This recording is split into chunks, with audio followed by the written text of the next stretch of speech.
Hello, we are the couple that could not afford to buy a house, so we decided to build one instead for less than $100,000. And we're talking about it here in this podcast and hopefully help you avoid some of the pitfalls and things that we had to redo and things that we had to consider after the fact. So you don't have to. So what we're going to be talking about today is all about tools, and we're going to talk about several different categories of tools. We're going to talk about groundworks, foundation work, structure, electrical, all kinds of things. But in the first part, we're going to talk all about groundworks. And when it comes to groundworks, when we started on our property, we bought a piece of property that was completely forested, and we had to start from that. We had to do everything, right? We had to come in, build a driveway, and get access to the land. We had to do all of the work. So what we're going to start with groundworks are things that we had to rent in order to do the groundworks on this property. Yeah, you don't want to be out there with a handsaw trying to take down a tree. or moving tons and tons of gravel and dirt and stuff. You want the big boy machinery. And if your budget is infinite, go buy one. Go buy a $200,000 piece of machinery that can, move earth. But for us, on a budget, renting is definitely a good way to go, yep. Especially because if something happens to the machine, it needs maintenance or repair, you just call them up and they come and they fix it and no questions asked. So I guess the very first piece of equipment we rented was the excavator, huh? Yes, yeah. So the first thing that we did after cutting down some trees with a chainsaw, which we will get to, sure. Was renting an excavator, so then we could start removing the stumps of those trees and actually start to create the area that would be our driveway. So we had to rent an excavator from a local rental company. There are rental companies all over. You should have no problem doing that. And we rented it for like 6 weeks. It was 5 total, and it was originally in the longer the term period that you plan to rent something, usually the rental company will give you sort of like a discount. If you only need to rent it for a day, you're going to pay a lot of money to have it for that one day. But the per day rate definitely decreases a lot when you expand your time frame. So we initially signed a contract to rent it for 1 month. Yep. Well, I bet we can do all this in 1 month. And we got really close. Towards the end of that month, we knew that we needed a little bit more time. So then I tacked on another week, and the people at the local place worked with me. And I think we kept that either the same rate or, we still got a little bit of a deal. But it wasn't cheap either. We're talking, thousands of dollars. It might have been $1,500 or $2,000 per week. Total, I think. I don't know. I'm trying to remember now. I can't remember. We have receipts on it, but it was several $1,000s, I believe, we spent on the rental for it for that entire period of time, but also significantly cheaper than having to buy one ourselves. Right. Yep. So that was a good one. So yeah, we rented an excavator.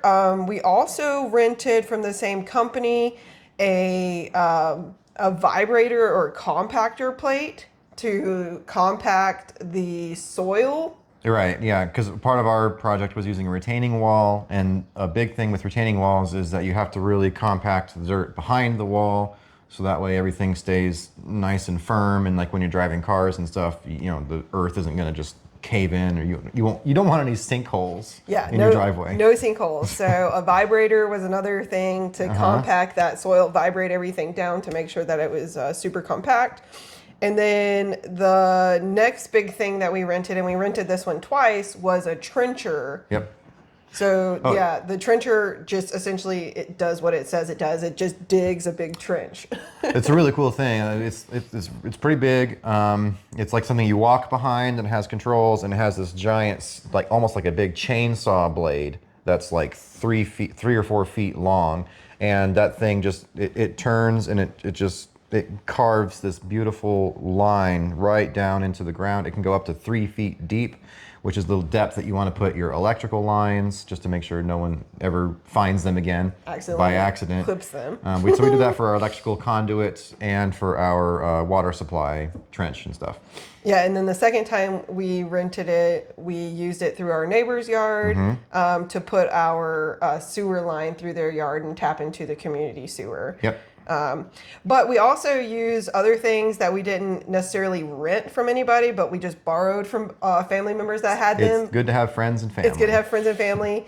But these are also things that you could rent. So a skid steer. So my dad has a skid steer, and he brought his skid steer up to the property where we live on. Yeah, that's the thing that has it's most of the time they'll have tracks, but sometimes they have 4 tires, and it's like a big, almost like a mini dump or a bulldozer. It's got like a big bucket on it, and it can scoop and it can move a lot of dirt pretty quickly. Yep. So you can rent those, and we actually did end up renting a larger one than my dad has just to pull our camper out of our driveway. Different story there. But those are available for rental in various sizes, just like the excavators are.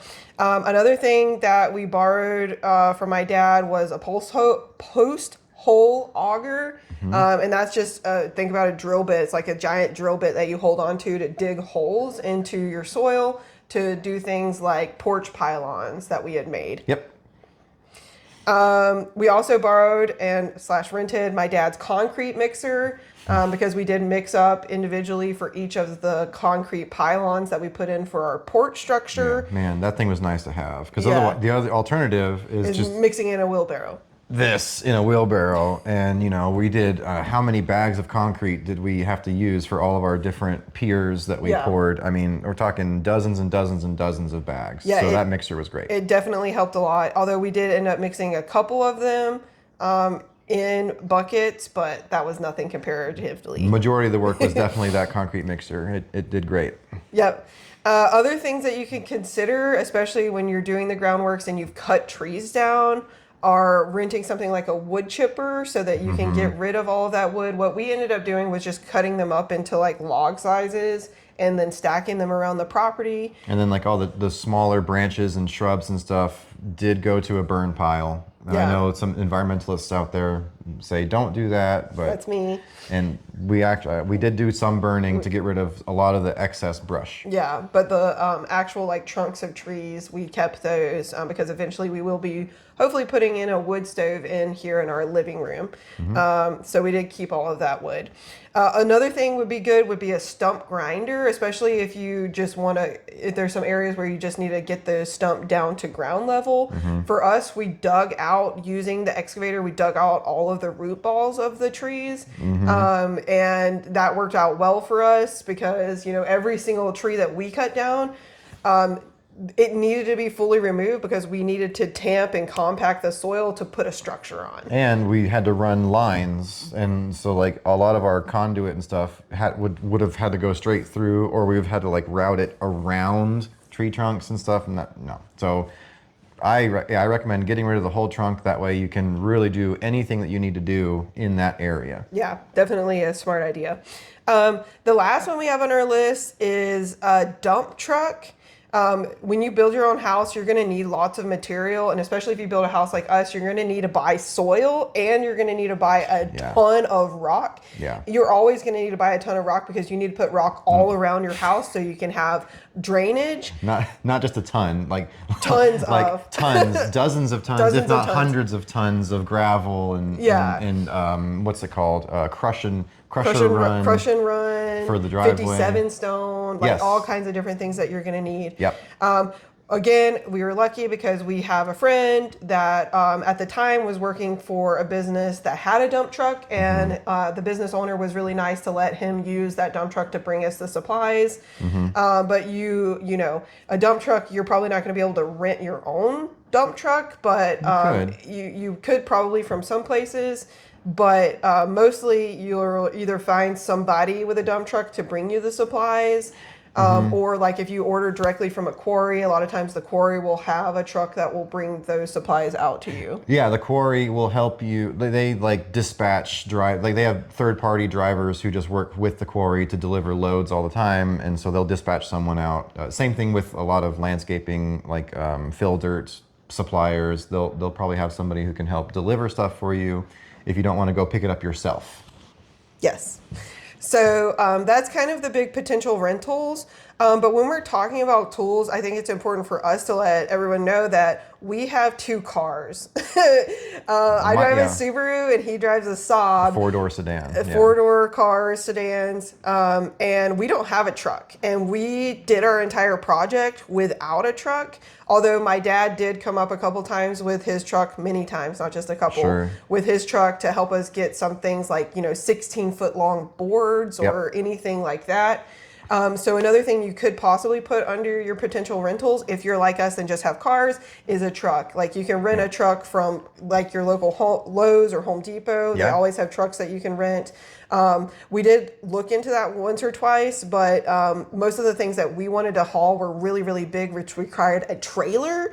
And you cannot haul trailers with your Lowe's and Home Depot rentals, especially not in our area. Yeah, dumb policy. Yeah, so we ultimately ended up using my Subaru Crosstrek, shout out to Subaru, sponsor us, like a truck. And we'll talk a little bit more about that when we talk about my favorite tool, which I'm giving away is my car. But we used it a lot, and we did have a small trailer that my dad gave us that we were able to haul a lot of stuff on for this project. So you don't need a truck. Yeah, if you want to go pick up like a pallet of tile, or if you need to go pick up a bathtub, or if you need to pick up a refrigerator, all these different things, 16-foot boards from the lumber yard or whatever, a pickup truck and a trailer, man, it's a very versatile tool. Yeah, my car did haul a lot of stuff, and if you do pull a trailer with your car, which most cars can pull in, it's important to know like what the weight limit that your car is able to haul. We hauled a lot of stuff with my car, but I was very adamant about like making sure we didn't strain it. Be safe out there. It's not just whether or not your car can go forward, but can your car also stop if it needs to, at a red light, or if anybody in front of you, you don't want to get into an accident carrying an oversized load. There's some really funny pictures of the stuff that we carried on the Subaru. I'll try to see if I can get them and pop them up for you to see. Find these pictures. Yeah, that's like silly things, like a whole bunch of like 3-inch diameter sewer pipe. Yeah, like 20-foot long pieces of sewer pipe on a Subaru. Like sheets of plywood. I don't even remember all of the stuff. We got to go through the pictures and find some of the best ones. Okay, so that's kind of like our rental section and when it comes to Groundworks. But now we're going to talk about our hand tool section. Let's go. Because this whole process, right? We did everything ourselves, and we were always out there working our butts off on everything. But even though we had the excavator, right, there's still some small fine grain work there's a lot of small fine grain work that you're going to have to do, and you're going to need a lot of hand tools. So first we're going to start with thinking about shovels. Now I might say you need a shovel, but that's not the truth. You need shovels. Yep, or spades they're also referred to as sometimes, but your typical square flat shovel. There's the round shovel, and then there's hoes and picks and mattocks, loppers and axe, saws, like hand saws. We use all of these tools in the process, especially like trying to get those giant stumps out, because our excavator wasn't big enough to just like pick it straight up. We had to like cut all of the big roots around it to then be able to get it out of there. And so all those various tools help us get down in there. My favorite out of all of those shovels is called a root buster. This thing is nasty. It's like it comes to like almost a point, and it has all these like serrated teeth edges around it, and it's like got a kind of a blade tip at the top. And when you stab that through the ground, it just cuts right through roots, like at least a 1/2 inch in diameter. It's amazing. Yeah, the root buster was maybe like week 9 of our process. We were like, what is this thing? We need this. We were struggling with really the regular bad. shovels. Like, man, every time we come in here, we hit a root and we get stalled. Yep. Like, we got to figure out a way through this. And we were down the aisle in the hardware store, and I saw it. It was See like, it from the distance. oh, it was like the angels just directed me towards it. Yeah, so the root buster. So yeah, shovels. Right. Nick mentioned you have your traditional round tip shovel. You have a flat tip shovel, which is like a game changer when you're shoveling a ton of gravel. Sure. Or trying to get something flat, Trying to like get something the dirt flat, that's also really big. The root buster is a type of shovel. Another shovel that we didn't get until we'd already dug a lot of trenches was a trench shovel, which is just a shovel that's like really long, but it's narrow so that you can get deep and dig out trenches and make those trenches really, really the right shape. Yeah, like because you don't need your trench to be like this wide Shovel wide. to get a pipe in there. Usually you only need like this deep. So that 4-inch trench shovel was really good at just getting exactly what we needed out. Yeah. On this this conversation about digging holes. Right. We also Nick mentioned having a hoe. Hoes are really good. That you have the ones that are like pizza shaped. And What'd hoe you is call funny. Pizza shaped. But you also have like flat edged hoes. Having some of those is really good, especially when you've got your trench dug and you want to make everything level in it. Yep. You want a pickaxe and a mattox, and I just asked Nick to describe the difference between the two for me, so you can describe the difference between the two for them. Pickaxe is like what you see miners using in a mine. It's big. It has the really long point on one end and another point on the other end. It's usually used for trying to bust up rock or really dense soil. Then the mattox is kind of like it's like a pickaxe, but it comes out and it flares out to a wider opening. So it's great at actually digging and moving looser soils. And some of them might have another little pick, like a pick point at the other end. So it's like a combination tool. Having both is really important. The pick is really great, especially if you're in an area like where our first house was, which was outside of Charlotte, where our soil was just saturated with lots and lots of rocks. Using our pick there was really beneficial to break up those rocks, and then you could come in and do like finer grain work and move more with the mattox. Once you loosen everything up with the pick. So think about a pick as loosening and a mattox, and then shovel, blah, blah, blah, as moving things. We also had, keeping on this idea of digging, post hole diggers. So kind of like the, what did I call it? I'm thinking my brain isn't working. Kind of like the auger, right? So the auger is like a mechanical way to dig a post hole, but you also have a physical way, right, to just use post hole diggers, stab them in the ground to remove soil. Again, helping you not have to move like a shovel load worth of stuff when you just need a very small hole dug. So then transitioning, we can start thinking a little bit about hand tools we use when it came to like taking care of the trees. Specifically, when we cut the trees down, we use loppers. They're called loppers is what we call them. There's probably a better term for them. I love Fisker's brand. They stay strong for a long time. Would shears work here? Shears are longer, like a scissors. Okay. Yeah. So loppers have like the really long handles, and you're able to like cut off those like mid-sized branches to put in your burn pile like we did. So that's another really good hand tool to have. And then our axe, we had an axe to help with cutting up some things, but also cutting the roots of the trees that were left in the ground. And then hand saws, just hand sawing away. The handsaw actually was probably the most effective at actually cutting a larger root from the trunk, because it's super fine and detailed. It just gets at the point of attack, and just a regular hand saw. That I definitely recommend having that. And then also when it comes to like digging / chopping things up, we used hammers and we used crowbars in the soil, because again, there's a lot of fine grain work that you need to do. And sometimes you're just down there with like a hammer, the claw end of the hammer, digging out soil under a root. It's kind of like we're archaeologists and we're trying to like discover this, we're trying to uncover this fossil. That the fossil is where does this tree root thing go, or how thick is it? Because when you see it at the surface, you don't know, and you got to dig a little bit further to see how big it is. Yeah.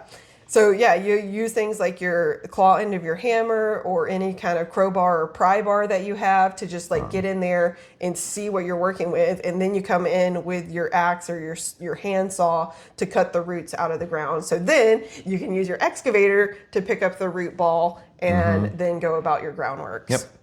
So also, once you've done your groundworks, just like with what we mentioned before, having that electronic, bless you, Excuse me. having that electric vibrator plate that tamps the ground, there's also a hand tamp, and it sucks. It's really heavy, and you just gotta shove it down onto the ground a bunch of times.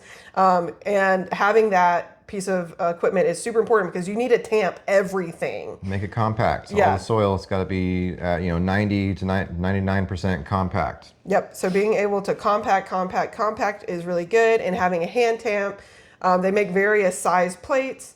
That is going to be really important, especially when you start working around anything, right? Like if you're working next to your retaining wall, you want to make sure that you're really precise at where you're tamping. Yeah, you also might want to go through and tamp your whole, when you have your footers dug. I went through and I tamped down the whole footer line around the house. Yep. Outline. Yep. And that's an area where you have to do it by hand because the vibrator compactor thing that we rented was just way too big to fit into our foundation line. I'm sure they make smaller ones, but that would be a specialty product. And that wasn't really available for us to rent around here. There's another tool that you could possibly rent called a whacker packer. And it's like, imagine a jackhammer, but with a tamping plate at the end of it. And I've seen people use it. It looks like it's really difficult to control and to move around. We just never ended up using it, but you have that option too. The other thing we have under hand tools is always have on hand string so that you can outline where your driveway is going to go or your house foundation is going to go. Flagging tape. Flags themselves. And then like some pieces of scrap wood that you can just cut a V shape on the bottom and hammer into the ground so you can attach those strings to or the flagging tape to. Like stakes. So we made basically, you could buy stakes, but we made them from like 2x4s when we were staking out all of our property.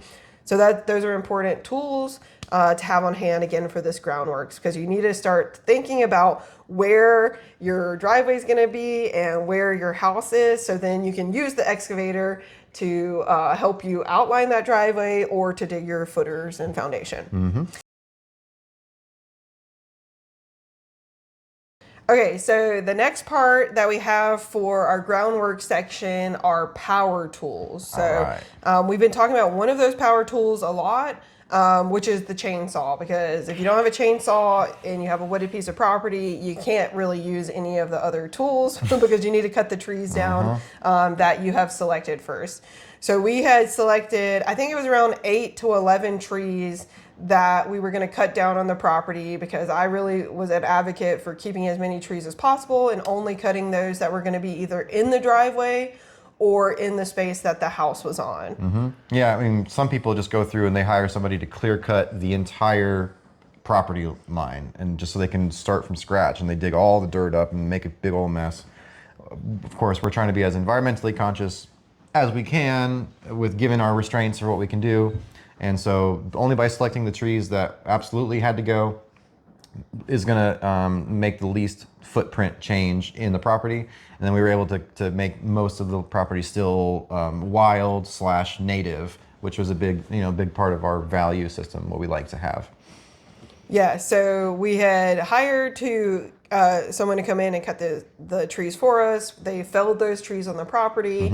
And I think this was a lesson that we learned is that they had offered to cut up the trees as they drop them, but that was going to be more expensive. And we were thinking about, let's save some money. We can cut up the trees. And so essentially what they did is cut all the trees and they were just one on top of the other. Oh man, I don't know what we were expecting. It was a mess. But it was a big mess. It was a pain in the ass to clean up. And it took us weeks. Weeks. And this is in August. The hottest time of year. Hottest time of year. And we painstakingly use our chainsaw, our loppers, our hand saws, our axes to like unweave all of these trees and then cut up the trees themselves and then stack them into different stacks. We had to start from the cul-de-sac, start from the road, and we had to hack our way through all of the brush just to get to where the trees were felled. Yeah. And then trying to move, some of these trees were pretty big and the logs were huge, and then we had to carry these logs over to a pile somewhere and then find a place to pile up all the excess brush. Oh Yeah. man, it was that we could have saved a lot of time and effort if we'd spent a little bit more to have them move all that stuff for us. Yeah. So that's one of those examples of a lesson learned. If you're really tight on budget and you just really want a good excuse to get a good workout, You can. go for it, brother. Yeah.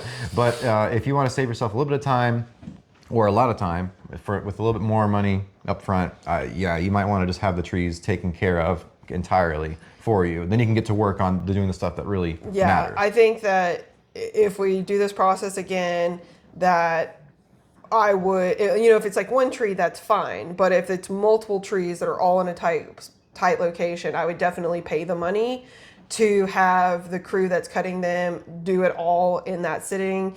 Even if it's like double the price, I think it might have been even less than double the price, but we were just Yeah. like, let's save some money. But in hindsight, it would have saved a lot of pressure and all of that 'Cause, just to get the whole like, job done. They're a crew. They have the machinery and stuff. They have trucks. They have like tow chains and stuff. Like they could have taken care of the tree mess a lot more efficiently than the two of us with our hands Yeah. and the one chainsaw that we were sharing together. Man, Yeah. that was. It And was we rough. bought our chainsaw and we bought like the mid to smaller size, and that was also a mistake. So if you are gonna cut your trees down and you're gonna let them all pile up on top of each other, we probably would recommend a bigger chainsaw Well, too. I mean, get the chainsaw for the biggest tree that you have. Yeah. You know, if it's a 15-inch diameter tree or whatever, or get the 15-inch bar. Yeah. Chainsaw. Get the bigger chainsaw. Mm-hmm. So chainsaws are great, but another power tool that you are going to need when it comes to, again, just laying everything out is a laser level. And laser levels, I would highly recommend getting a professional one, because you can get like the little ones that you can just put on a tripod, but they're nowhere near bright enough to see in the daylight, especially when you're working over large lands. So what we were very lucky that my dad has a professional Bosch laser level Like for surveying. for surveying. That's the so key word there. learning. Yeah, so we're using a laser level to survey the land and make sure that the land is sloped the way that we want to, right? Again, we could use like the little laser one, but you need to have that at like dusk or dawn, and it's a lot more of a pain in the butt to deal with that. So we were pretty lucky, again, that my dad had this laser level that we could use. We put the laser level on its tripod, and it comes with I don't know the technical term for it, but a telescoping stick that has a sensor on the top, Yeah. and you can use it around the property, and it will beep when it's at the right level. So that was another really important power tool for us, especially thinking about setting a flat foundation for our house to sit on. Yeah, I mean, you're never gonna know by looking at it what if it falls 2 inches or if it rises 2 inches. You have to have the right tool to really get it as fine, as close to zero as you can. That way, you're not wasting materials, and that your foundation will be pretty consistent all the way around. Yeah, so laser levels are cool. Go ahead, invest in one. We never looked if you could rent them. You might be able to rent them. Possible. Again, we were lucky enough to have someone that had one. And then the last thing in our power tools we kind of already talked a little bit about, which are truck or some kind of vehicle to haul stuff in. It's really important to be able to get materials from one place or another. Yep. I think I miss from our list that we need wheelbarrows. I didn't say wheelbarrows when we were talking about Groundworks. Oh yeah, moving stuff around like those big tree trunks. You definitely just plop it in the wheelbarrow. That way you can kind of get it where you need it to go. Yeah, and we bought the Gorilla carts. So like the Gorilla cart that has 4 wheels and it has like a dump trailer. It's a very cool wheelbarrow, and it does work once you have like a place to use it. But just go with the OG wheelbarrow with the single wheel on the front. It's going to get to more place. It's going to be way easier to use and maneuver around your property. Because again, we're in the mountains, and that big old 4-wheel Gorilla cart just was so top heavy. Any kind of incline it was on, if it was carrying a load, it just spilled over. I can't count how many times we lost it and just spilled over. Lost dirt, lost gravel, lost and branches. a lot of swear words were said. So the wheelbarrow was much more easier to control for us, especially on uneven ground. If your property is just straight and pretty flat and accessible, that Gorilla cart would be perfect for you. Yeah, because it's got 4 wheels. I mean, yeah. You don't have to lift it up. You just pull it. It does take less effort on your end to pull it or push it on flat ground. Yeah, so that is basically everything that we use when it came to working on the ground and getting the ground ready to actually start building up. So in the next part, what we'll talk about is the foundation. So stick around for the foundation tools.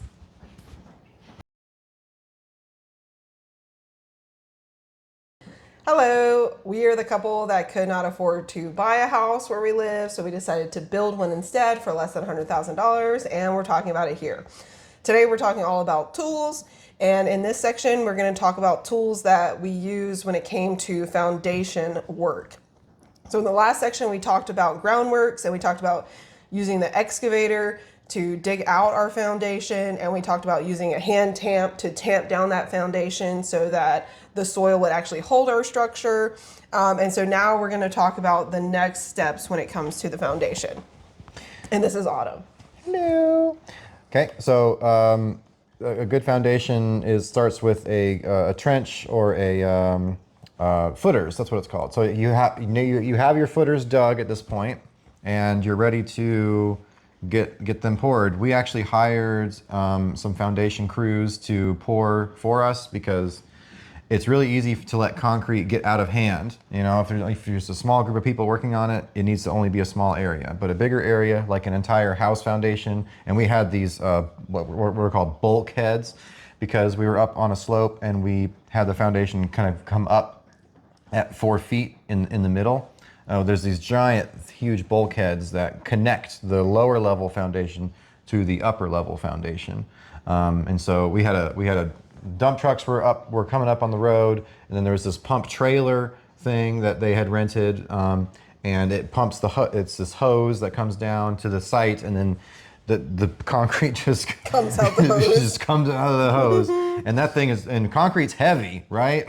So you got to really manhandle that or woman handle that hose and get all the concrete where you need it to go without spilling too much in the wrong places.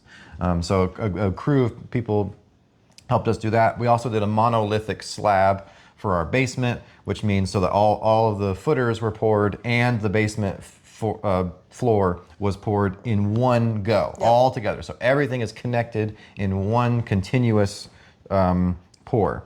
And then it was all trowel finished too. They had this giant, like almost, I don't know, it was like a 6 foot wide, like a ride-on top. Or no, I guess maybe they held it. All these like spinning trowels, like a giant big fan. Yep, to smooth out the concrete. Yeah. So that happened. So we had, for the foundation, there was concrete trucks and a pump trailer to help get the concrete down to the build site. And then there's all of the framing that has to happen. And so you need tools for framing out that. So tools like, I don't know, this is bad. Okay, let's pause. Did we talk about I wasn't here when they did any of it. I don't know. I know that they did some framing of the bulkheads. Yeah. They use like wrenches to tie together all of the there's rebar. rebar. Okay, yeah, I can talk about that. All right, so and then another thing was getting all the rebar, because you want to have steel reinforced footers or for your foundation. And so you have these 2 runs of rebar that go all the way across your whole footer, and you have to tie those all together. And like there's a special tool and there's these wire ties that, you know, it's like I didn't see how they did it exactly, but there's a wire tie tool to get the rebar together. To make the bulkheads that I was just talking about, is plywood and 2x4s and screws, and so you need impact wrenches and like I guess the string and the bubble levels and laser levels to make sure everything is nice and plumb. If you're going to do all of that yourself, or you could hire it out like we did. I mean, yeah, the foundation is really important to get right. Yep. So, I mean, you'll need various buckets and trowels and rakes and screeds and just to do all that concrete work if you're doing it yourself. Yep. So just be aware of that. And then once the concrete is cured, what we did was we put a chemical on it to scratch the surface of the concrete for our foundation, for our basement. Yeah. And then we cleaned all of that off, and then we used a brush to kind of like get everything nice and Just need it like textured. textured. Yeah, that's a good word. Textured, and then we rolled a sealant onto that concrete. So then you need a paint roller and one of those like nice sticks, so you don't have to bend down to roll it. So that was a thing that we did after the fact, after the concrete had cured. So just having like a nice scratchy brush and a paint roller so that you can seal that concrete up. And then on top of the foundation, on top of that footer, we did a cinder block foundation. And once that foundation went up, again, that was part of the whole footer foundation that we had hired out. But on top of that foundation, you put a board. And in order to put that board down, we had to use a lot of different tools, including saws to cut the board to the right length, and then drills to drill holes through the board so that our anchor bolts came up. And we will talk all about that when we talk about foundation. So we needed the drill to drill the holes, and we needed hammer drills to work with those anchor bolts, and then also wrenches to actually tighten down our board, our plate on top of our foundation, Like, I which think, was there. I don't know. I'm trying to remember the size of these nuts, the anchor bolts. Huge. I mean, like almost 1 inch size. You need a 1 inch wrench or whatever to get those things down, because they're really thick. And that's what keeps the house in a storm or hurricane or whatever from just going woo. Yeah, from lifting off its foundation. You literally bolt your structure to your foundation. And from there we did that. We did the anchor bolts into the foundation, into the blocks. Yes. And in order to do that, we had to have a concrete mixer to mix the concrete to actually stick the bolts in and wait for that to cure, and then put the board over them and then tighten them all down. Yep. So while we did hire out the footer work and the foundation block work, everything above that we were all in on. And again, I think that was a really good decision for us, because while we did consider learning how to do the concrete work and the block work, it was just a better option to go with someone that already knew how to do that and could make our foundation solid and level and square. They didn't make any mistakes, and so the square. Yeah, when you said square, so like this corner to this corner is the same exact length as this corner to this corner of the house. Which then when you start building the frame, everything works out the way that it should, and you're not running into discrepancies, or like you're gonna have to like cut specific angles and anything like that. Yeah, so our foundation list of tools isn't that long, because again, we hired most of that out, but there are a couple things that we did use, like we mentioned already, the trowel, the brush, the rollers for making sure our concrete is sealed, making sure that we had buckets that were around for all kinds of situations. Are we talking about waterproofing for this too? You want to talk about waterproofing tools? We can. So another important thing to do for your foundation is to waterproof it, which is going to be like this extra layer of kind of like a mortar-ish kind of thing that goes around the outside perimeter of the house to prevent water from seeping in the concrete blocks, because those cinder blocks are very porous. They'll let water just come right through them. So you have to do this layer. Some people use tar, but there's other products out there. There's other chemicals and mixes that you can use. So ours was like kind of like a mortar, where we also added this adhesive mix to it. So you mix all that up, and it's this really thick, viscous, right? Really viscous stuff. And the recommended method it gives you instructions on the bag of the mix, and it says you put it on with a brush, like a brush head. You could also try to use a roller, but I feel like the brush head brush head was because of how definitely right. thick it was. Brush head, yeah. You just have to dip it in and just like smear it all around the foundation, anywhere that's below grade, so below the soil level. And then we probably went about a foot above soil level all around the house. Just to make sure everything that could have possibly had water flowing into it was stopped, was blocked. And so then, what was I gonna say? Oh, but you need buckets, you need like shovels and stuff to mix it with. Maybe like a hand trowel to scoop stuff around in. Water hose would be great. You probably need water and a water hose with spray nozzle. Knee pads because you're gonna be down in there on the ground. Gloves might be a good idea. All that kind of stuff. Yeah, we also put between our crawl space and our basement wall, we put what's called a dimple board, and we actually put that around everywhere. That's true. The dimple board, you need a razor blade to cut the dimple board, and you need a tape measure to make sure you're measuring it the right length and height. And there's a specific adhesive for that too. An adhesive that you're then going to glue onto the wall, and when you glue it on the wall, you're going to need a caulk gun so that you can actually put the adhesive on the wall because it comes in tubes. So, when it comes to the foundation work, there is a lot that goes into it before you even start that build up process, right?